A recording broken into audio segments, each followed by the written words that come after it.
বারবার একটি কথা ইদানিং ঘুরে বেড়াচ্ছে বিশ্ব সংবাদের মঞ্চে, আর তা হলো 12 অক্টোবরের মধ্যেই ইসরায়েলে হামলা চালাতে পারে ইরান। এবার কি তা আরও স্পষ্ট করলেন ইরানের এক শীর্ষ সামরিক কর্মকর্তা মেজর জেনারেল আলী আবদুল্লাহি জানালেন, সর্বোচ্চ প্রস্তুতিতে রয়েছে ইরানের সশস্ত্র বাহিনী।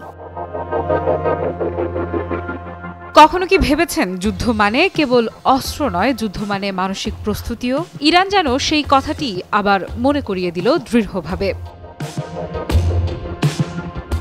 সম্প্রতি খাতাম আল আনবিয়া সেন্ট্রাল হেডকোয়ার্টারের প্রধান মেজর জেনারেল আলী আবদুল্লাহি জানালেন, ইরানের সশস্ত্র বাহিনী এখন অতীতের যে কোনো সময়ের তুলনায় শত্রুর মোকাবেলায় বেশি প্রস্তুত। তিনি বলেন, 12 দিনের যে যুদ্ধ ইসরায়েল ইরানের ওপর চাপিয়ে দিয়েছিল, সে সময়ের তুলনায় ইরানের সামরিক শক্তি আরও সংগঠিত, আরও কার্যকর হয়ে উঠেছে।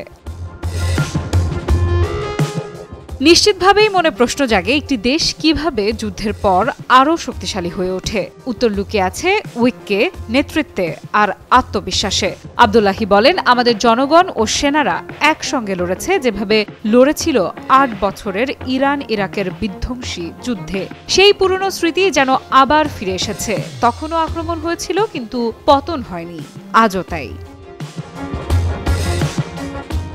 ভেবেছেন কি, যখনই যুক্তরাষ্ট্র আর ইসরায়েল নানা প্ররোচনায় ইরানকে কোণঠাসা করতে চায়, ঠিক তখনই দেশটি নিজের ভেতর নতুন শক্তি খুঁজে পায়। এ যেন এক বিপরীত ধারার প্রতিরোধ, যেখানে প্রতিটি চাপই দেশটিকে আরও দৃঢ় করে তোলে।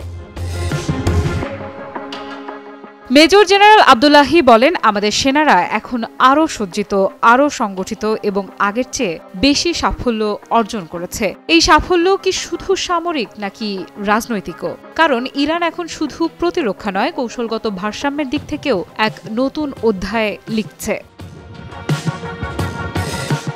পারস্য উপসাগর থেকে শুরু করে পশ্চিম এশিয়া পর্যন্ত ইরান আজ এক দৃঢ় ভূমিকায়, যেখানে প্রতিটি পদক্ষেপ হিসেব করে ফেলা হয়। প্রতিটি সিদ্ধান্তের পেছনে আছে জাতীয় নিরাপত্তার গভীর যুক্তি। আর যখন তিনি বলেন ভবিষ্যৎ নিয়ে চিন্তার কোনো কারণ নেই, তখন সেটি আর কেবল সামরিক বক্তব্য থাকে না।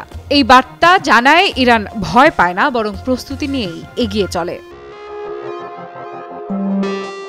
কি বুঝলেন ভাই? অনলি জেডাই চাই। কিন্তু ভাবুন তো, এই প্রস্তুতির মানে কি?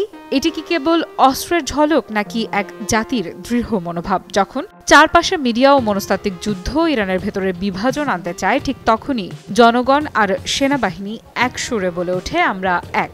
এটাই ইরানের প্রকৃত শক্তি। কোনো জোট নয়, কোনো বাহ্যিক সহায়তাও নয়, বরং নিজস্ব ঐক্য আর জাতীয় বিশ্বাস।